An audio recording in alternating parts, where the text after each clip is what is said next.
Good morning. My name is Kris, and I will be your worship leader today. My pronouns are she and her. This sounds like it's a little loud.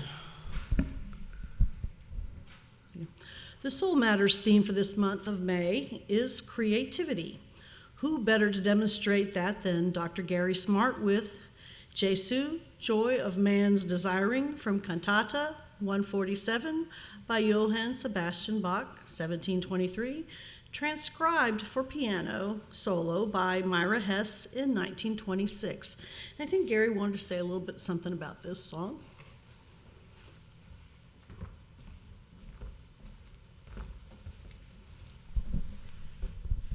Good morning. This is a very special piece of music to me. It was given to me by my beloved piano teacher from grade school through high school, Miss Adelaide White. She lived in Peoria, Illinois. My parents drove me 50 miles every Saturday up to take lessons with her. She was an educated person and made a big difference in my life. She was pretty hip. Back in the 1920s, Myra Hess did this arrangement. It came out in 1926 and made Myra Hess famous. She was an English pianist. And my copy, it says Adelaide Eric White, 1929 on it. It was very special to her. I would say also that this music by Bach through Myra Hess became famous, particularly during World War II. There were quite a few musicians, most of them gone now, that I've talked to, who in the aftermath of World War II went all over Europe, not only in England, but France and Italy and, yes, Germany, and played. Sometimes Myra played on the back of a pickup truck with a upright piano. She was knighted for her service and became Dame Myra Hess. It's a special piece. You don't hear it too much anymore, but it used to be played at weddings all the time. I hope you enjoy. You can hear a hymn tune embedded in a kind of pastoral music that seems to go on eternally. You hear two things at once. You'll see what I mean. Jesu, Joy of Man's Desiring.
Thank you, Gary. We are blessed by your gift.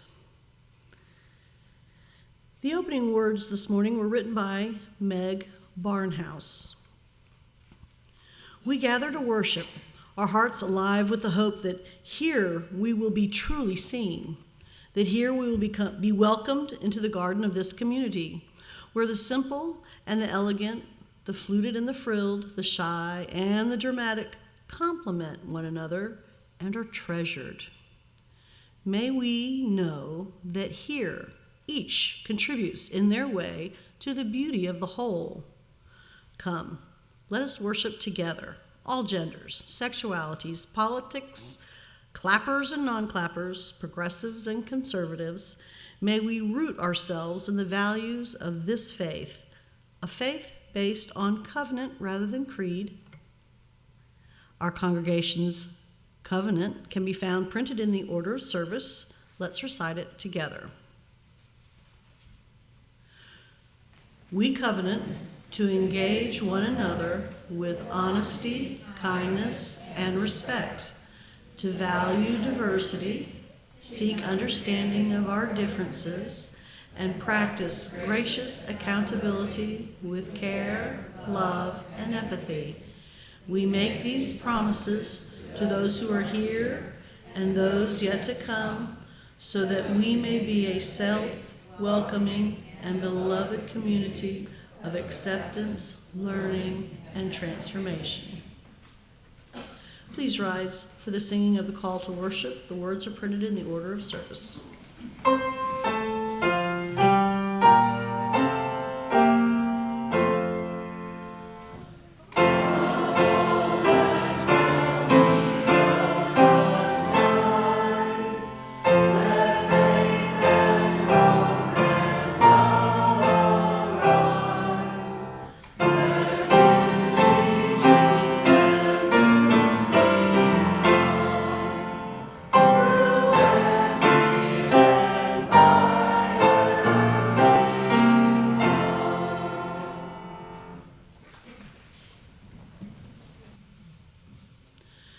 Vicki Hilliard will come forward to light the chalice for us today.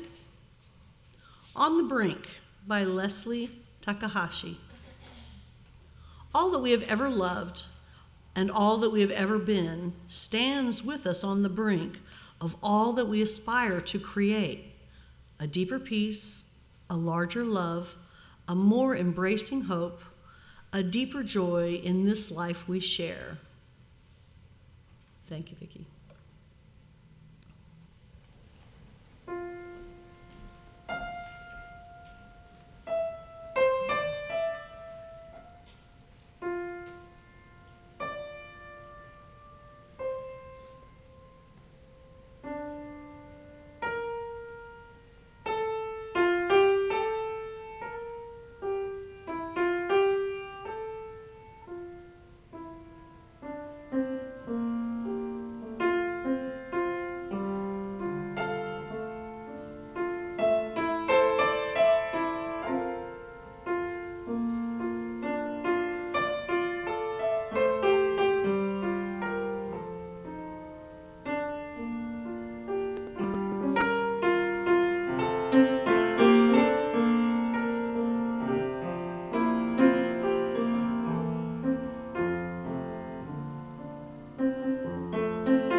Thank you, Gary.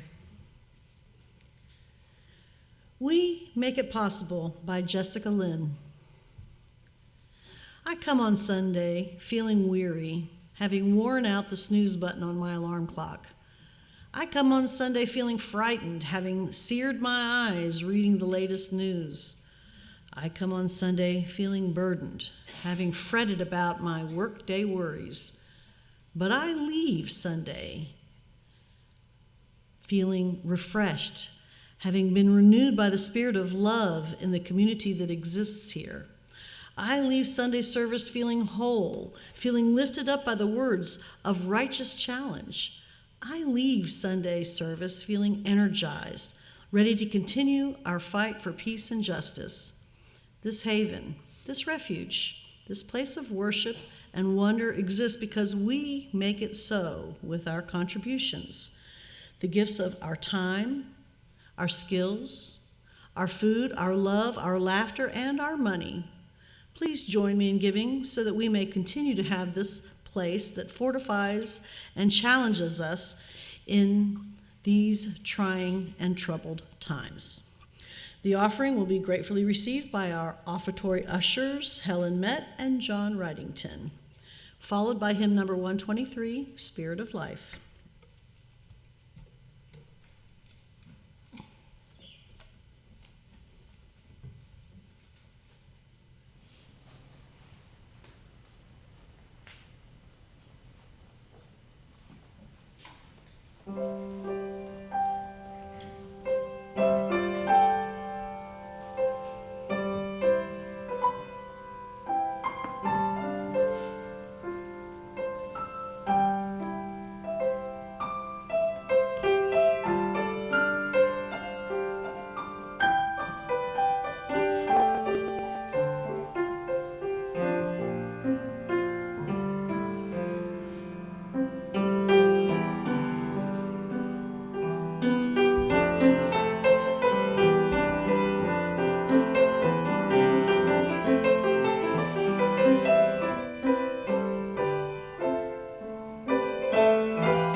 He joined BBUC in 1997. As a longtime member, Dr. Mark Yount has given over 125 sermons. He has chaired several committees. He's been on the board of trustees, served on leadership development, and as vice president. He's volunteered as youth advisor here at BBUC for most of the past 20 years. His more complete bio can be found in the journey. He's retired and is writing a book entitled Wisdom on the Way, Seeing ourselves whole through the worldview wars. Mark is currently hosting Friday evening talks where excerpts of his draft are being shared and discussed. The sermon today is titled, Get Unstuck from Conflict with the Yin-Yang Gestalt. Dr. Mark Yount, welcome back to the pulpit.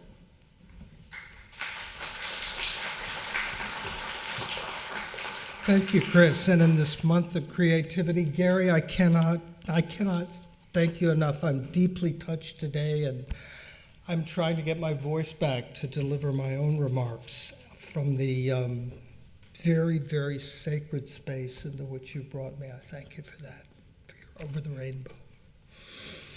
The worship committee's theme of creativity struck me as someone who has been immersed in the writing of a book for some time now. And one of the things that book requires me to do what I want, is to find the hook that will tell the agent or the publisher why to publish just this by just this person. What is my best move? My best move is not a move, but a way of moving. It's not an insight, but a way of seeing. I don't know if I've fixed any philosophical problem, but what if I've found a really good tool for that? And since I mix in philosophy with psychology and spirituality and a lot of other fun stuff, maybe this is a tool that you'll find handy in your personal toolkit. So this morning I bring you the Yin-Yang Gestalt. I'm still working on what the Yin-Yang Gestalt might fix, but the best thing I found is for the most frustrating part of any job, getting stuck. The Yin-Yang Gestalt is liquid wrench for the mind and spirit for any of us, and maybe even for our entire broken world. The Yin-Yang Gestalt, I get stuck on how broken our world looks, not least the democracy well, here's the thing. I'm not going to get stuck on what I get stuck on this morning. Let's just detach from that, look deeper, and look elsewhere, because that's one of the ways to get unstuck. It's all in how you look at it. That's what Gestalt is, how you look at it. A Gestalt is a way of seeing. So it's perception, but it's also perspective in the metaphorical, psychological sense. To have a Gestalt of what you're experiencing is to see meaningfully. There's a pattern to it. It organizes toward a wholeness, toward a focus that makes sense within its context and puts things to that. Start from the perceptual aspect of it. We've all seen the classic picture that can be two faces at the sides or a vase in the middle. You may see either, but we're told that you cannot see both at once. They're different gestalts. They're incompatible. Each is locked into its own stance. But you can know that there's another way to see it. And knowing that, you can flip back and forth if you are not locked in, the way those parts of the picture are. Here, to me, is the coolest thing. Take away the faces, and there is no vase. Take away the vase, and there are no faces. Figure and ground may shift, but they need each other. Whichever is figure and whichever is ground. Remember that. They need each other. Another example of a perceptual Gestalt shift is the magic eye picture that was popular a decade or so ago. To the untrained eye, you may have a random-looking piece of abstract art, or as in this one, a patternless bunch of coffee beans. But change the depth of your focus, and a different image appears like magic. Relax your eyes. That's a symbolic clue for us, by the way. Loosen the focus that you're customarily locked into. And then, by taking a deeper focal point than the plane of the page, here, your hidden image will emerge of a steaming cup of coffee, not just a pile of undifferentiated coffee beans. You do not have to squint. It's perfectly clear when you have the right depth of focus, and it's stable. It's a good Gestalt. I won't go into how these perceptual insights shaped Gestalt therapy, but again, it's all in how you look at it. Both the perceptual studies and the clinical practice looked outside the box of scientific psychology. Kafka and Kohler demonstrated that perception cannot be understood by a reduction to baser elements. You need a holistic model, not a mechanistic one. Fritz Perls then insisted that we don't cure neurosis by analysis, by breaking down into cause and effects. We become whole, we heal by embracing our direct experience, living in the now. The best way I can explain how Yin-Yang comes into this is to share how I discovered the Yin-Yang Gestalt. My greatest interest as an adolescent was phenomena that do not fit our received standard model worldview.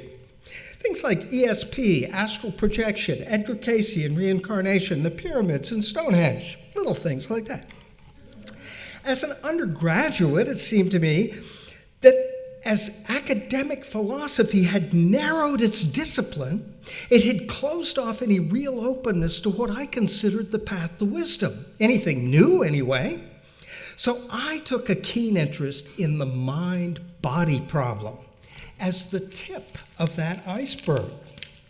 The problem with mind and body is that they're obviously intimately connected, but mind seems to have properties that don't quite look properly physical, like sentience or being aware. I myself was inclined to dualism. The mind interacts with the brain, but it isn't the same thing. It isn't reducible to the brain.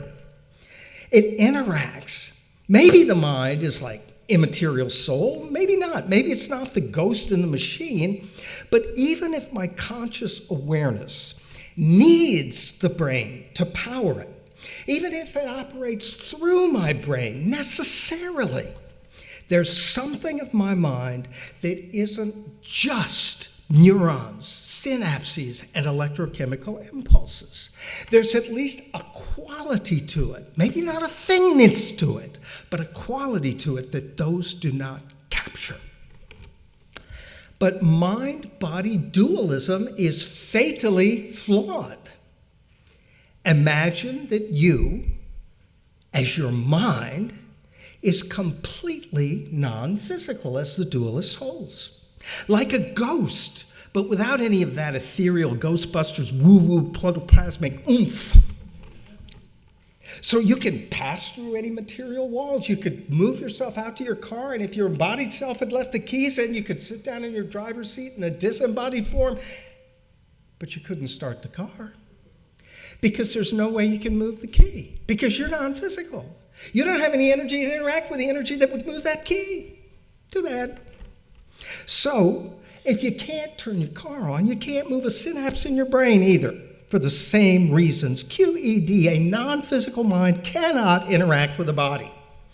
What's really cool, I love this, is that philosophers also can't explain how something identical with the brain could have properties that aren't material in the way that the brain is. There is no answer to this problem. I love it. One example of that is that neuron firings have specific spatial locations in a way that thoughts do not. So if scientists look at your brain, they may see all that stuff, but they're not seeing your thought. Gee, I wonder if my daughter's home from school yet. That's where I got unstuck from substance. My best move in Wisdom on the Way takes its cue from Kurt Vonnegut's wonderful science fiction novel, Sirens of Titan. If you're in the middle of reading it right now, leave the room. Plot spoiler. Our protagonist spacecraft has followed its underside sensors deep into Mercury's subterranean labyrinth, and it's now stuck. The crew discover a colony of tiny luminous harmonia who form a collective mind. And on the cave walls, they spell out with their bodies, it's an intelligence test. And in the really wonderfully fast-turned pages that follow, they spell out, Unk, turn ship upside down. And then the same sensors that landed them there in that intractable labyrinth get them unstuck and back into open space. And that is my favorite part of my whole book, because I position that to where I am turning it with us to what we need to get unstuck from. And I'm using that moment of an overturned spaceship to turn substance upside down. Because what we are stuck in when we think of mind and body in our whole classic worldview is that the Western metaphysics of substance supposes the stuff of things to be its fundamental. But it is not. You can't put a physical substance and a non-physical substance and make a mind and body at that level. You cannot do it. We need to turn substance upside down because the duality of mind and body can't just be on the surface. There has to be a contrast deeper than what we call substance, something different from something else, that between them stir up a universe capable of having minds in it. That is where yin and yang come in. In classic Chinese philosophy, these contrasting qualities are the ever-flowing fundaments of all things. One way to picture it for us would be to think of a black and white TV screen. Without the contrast of black and white, there can be no picture. It may just be static. True, it's the form that matters and makes it the things they are, but without that black and white contrast, no picture at all. So, just so, everything depends on the contrast of these opposites: male, female, light, dark, acting, yielding, yang, and yin. Now let's turn from metaphysics to consider a Yin-Yang Gestalt for what I've titled the heart of morality. Come the first Friday evening in June, and we'll talk about that one. Women scored lower than men on Lawrence Kohlberg's moral reasoning scale. And Carol Gilligan in the 1980s thought the problem might be the scale, not the women. To ace Kohlberg's scale, which is based on an all-male sample, or was, you have to focus on abstract reasoning. The very apex is universal principles. Gilligan found something, and I think this is the most important finding in the last 50 years in moral theory. Gilligan found something that only came to focus when you listened to women. Her book, in fact, is called In a Different Voice. Instead of forming your moral gestalt around justice as an abstract principle that operates among pre-existing individuals, these women shape their moral gestalt around care for the relationships within which those individuals' lives are even possible.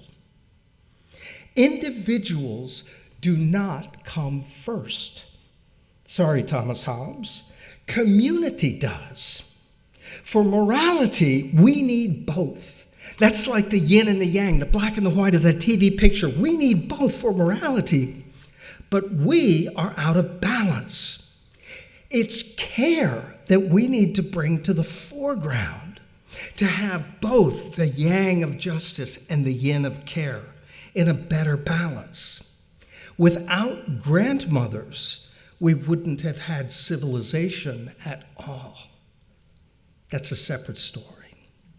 But let's hope we have civilization a while longer.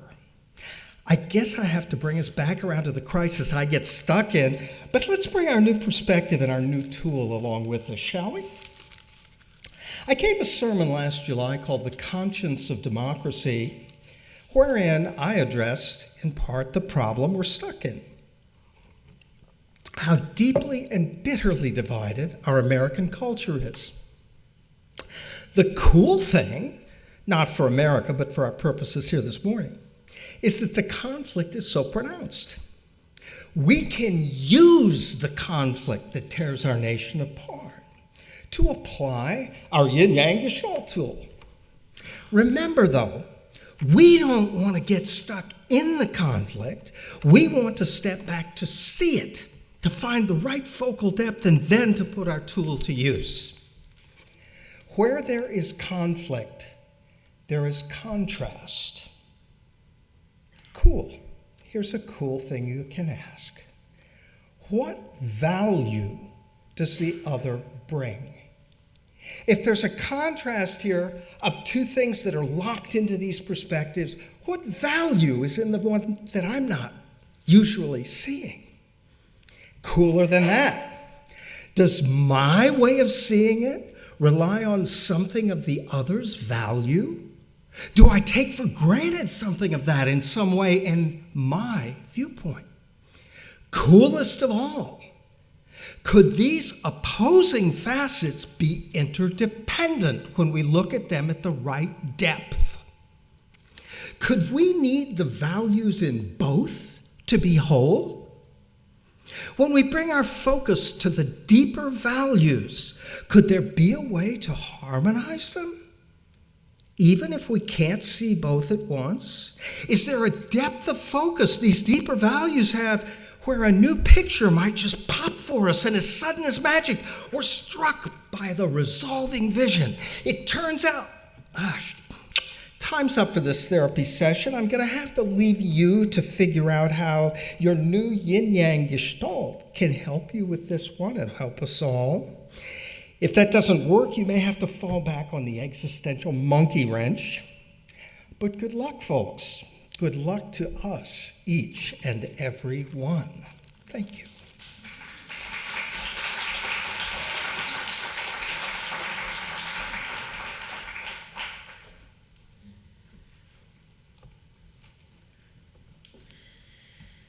Okay, so some of you have already noticed that there is a mistake in the order of service regarding the closing hymn. It's actually number 311, not 477, which will be the closing words. Please rise one more time in body or spirit for the closing hymn number 311, Let It Be a Dance. Thank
that one in a long time. Thank you, Gary.